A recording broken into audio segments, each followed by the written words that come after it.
Hey guys, আসসালামু আলাইকুম। কেমন আছো সবাই? তো গাইস, আশা করি তোমরা অনেক ভালো আছো। তো গাইস, আজকে আরো একটা গল্প নিয়ে চলে আসলাম।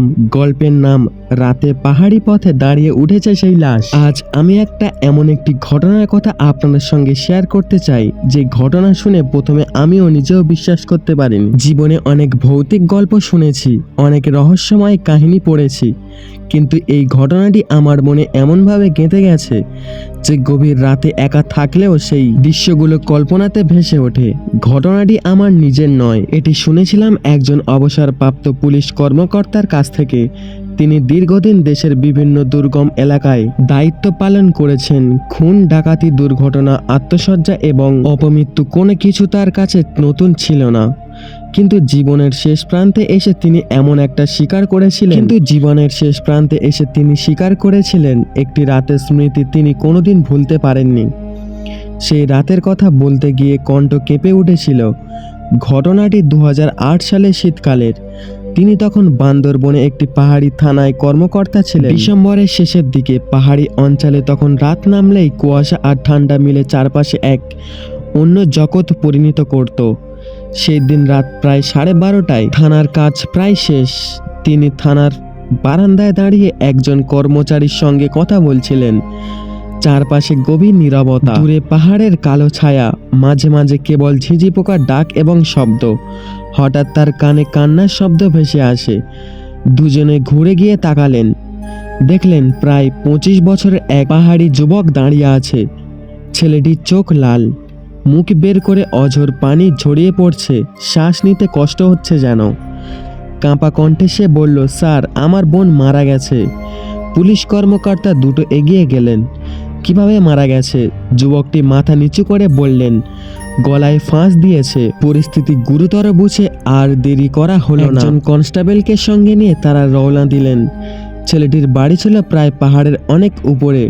কাঁচা পথ, চারিপাশে ঘন জঙ্গল, আর মাঝে মাঝে এমন অন্ধকার অংশ যেন সেখানে হাঁটাও যাচ্ছে না। বাড়িতে পৌঁছাতে রাত ও গভীর হয়ে যায়। ঘরে ঢুকে তারা যা দৃশ্য দেখলেন তা তাদের অভিজ্ঞতা জীবনেও বিরল। একজন তরুণী সিলিংয়ের কাঠের আড়া ধরে ঝুলছিল। মৃত্যুর পর তার মুখমণ্ডল এতটাই বিকৃতি হয়ে উঠেছিল যে প্রথম দেখায় মানুষ বলে মনে হচ্ছিল না। তার চোখ অস্বাভাবিকভাবে ফুলে রয়েছে, ঠোঁটের দিকে বেঁকে গেছে, চুলগুলো মুখ ঢেকে রেখেছে। ঘরের ভিতরে একটা অদ্ভুত ভিড় পরিবেশ ছিল। মনে হচ্ছিল যেন বাতাসও থেমে গেছে। প্রয়োজনীয় আইন প্রক্রিয়া সম্পূর্ণ করে মরদেহকে থানায় আনা হলো। পরদিন ময়না তদন্ত শেষ হয়। সবকিছু স্বাভাবিক ছিল, কিন্তু আসল ঘটনা শুরু হয় তার পরের রাতে।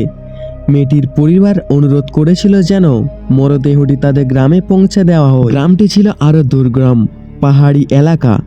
সেই দায়িত্ব পড়ল ওই পুলিশ কর্মকর্তার উপর। রাত প্রায় 1টা।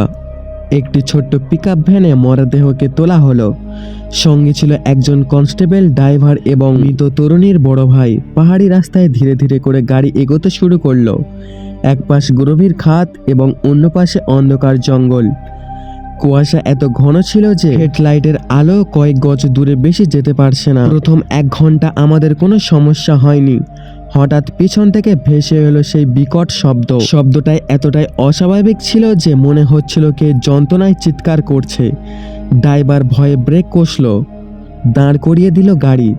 সবাই দ্রুত নেমে পড়েছেন।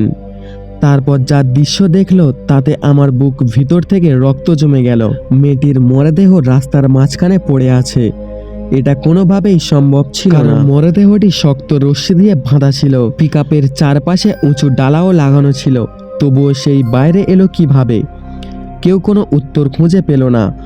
ভয়ে কাঁপতে কাঁপতে আবারও মরদেহটিকে গাড়িতে তোলা হলো। সবাই আল্লাহর নাম পড়তে শুরু করলাম। গাড়ি আবার চালাতে শুরু করলো, কিন্তু প্রকৃতির ভয়াবহতা তখনও বাকি ছিল। আরো কিছু দূর যাওয়ার পর হঠাৎ দাঁড়া গলায় বলল, স্যার, একটা জিনিস দেখলেন? পুলিশ কর্মকর্তা স্পিডোমিটারের দিকে তাকালেন। মিটার দেখাচ্ছে 80 কিলোমিটার, কিন্তু আশ্চর্যের বিষয় হচ্ছে বাইরের দৃশ্যগুলো একদমই বদলে যাচ্ছে না। সামনে একই গাছ, একই বাঁক এবং একই পাহাড়। যেন গাড়ি চলছেই না, যেন তারা সময়ের কোন অদৃশ্য ফাঁদে আটকে গেছে। শীতের রাতেও সবার শরীর ঘামে ভিজে গেল। হঠাৎ আবারও সেই চিৎকার, এবার আগের চেয়েও বেশি জোরে।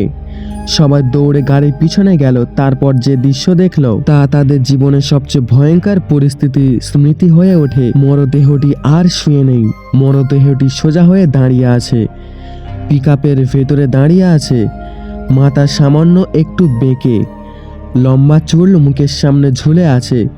কুয়াশার ভিতরে মনে হচ্ছিল যেন ধীরে ধীরে মাথা তুলে তাকাচ্ছে আমাদের দিকে। সেই মুহূর্তে কনস্টেবল চিৎকার করে মাটিতে লুটিয়ে পড়ল। মেয়েটির ভাই কান্নায় ভেঙে পড়ে কোরআন তেলাওয়াত করতে শুরু করলো। ড্রাইভারের হাত পা কাঁপছিল। পুলিশ কর্মকর্তা নিজেও ভেতরে ভেতরে ভেঙে পড়েছিলেন, কিন্তু পরিস্থিতি সামলানোর চেষ্টা করলেন। তিনি নিজেকে বোঝানোর চেষ্টা করলেন যে মৃত্যুর পর শরীরে তো পেশি শক্ত হয়ে গেলে স্বাভাবিক ভঙ্গি তৈরি হতে পারে, কিন্তু তার নিজের মনে হচ্ছিল এই ব্যাখ্যা মেনে নিতে পারছিল না। কারণ তিনি জীবনের অসংখ্য মরদেহ দেখেছেন, কিন্তু এমন দৃশ্য কোনোদিন দেখেনি। আবারও মরদেহটি শুইয়ে দেওয়া হলো। যাত্রা শুরু হলো নতুন করে। এরপর পুরো রাস্তা জুড়ে তাদের মনে হচ্ছিল জঙ্গলের অন্ধকার থেকে অদৃশ্য কিছু তাদের অনুসরণ করছে। কখনো মনে হচ্ছিল রাস্তার পাশে কেউ দাঁড়িয়ে আছে, কাছে গেলে দেখা যাচ্ছে কিছুই নেই। কখনো মনে হচ্ছিল গাড়ির ছাদের উপরে কেউ ধীরে ধীরে হাঁটছে, কিন্তু থামলে কোনো শব্দ নেই। রাত যত গভীর হচ্ছিল, ভয়ও তত তীক্ষ্ণ অনুভূতি হচ্ছিল। অবশেষে কোন এক দূর মসজিদ থেকে ফজরের আজান ভেসে এলো। আজানের প্রথম ধ্বনি কানে পৌঁছাতেই যেন চারপাশ ভারী অন্ধকার একটু হালকা হয়ে গেল। ড্রাইভারের হাতের কাঁপুনি থেমে গেল। গাড়ি স্বাভাবিকভাবে চলতে শুরু করলো। স্পিডোমিটার ও স্বাভাবিক হয়ে গেল। আর আশ্চর্যের বিষয়, এরপর কোনো অস্বাভাবিক ঘটনা ঘটেনি। সকাল হওয়ার আগেই তারা গন্তব্যে পৌঁছে মরদেহকে পরিবারের কাছে পৌঁছে দিলেন।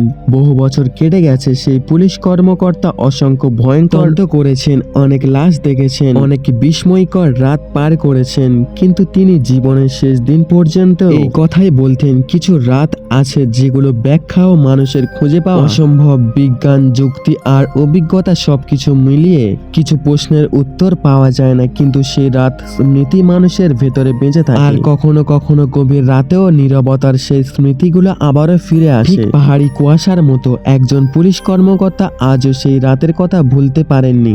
পাহাড়ি রাস্তায় দাঁড়িয়ে উঠেছিল সেই লাশ।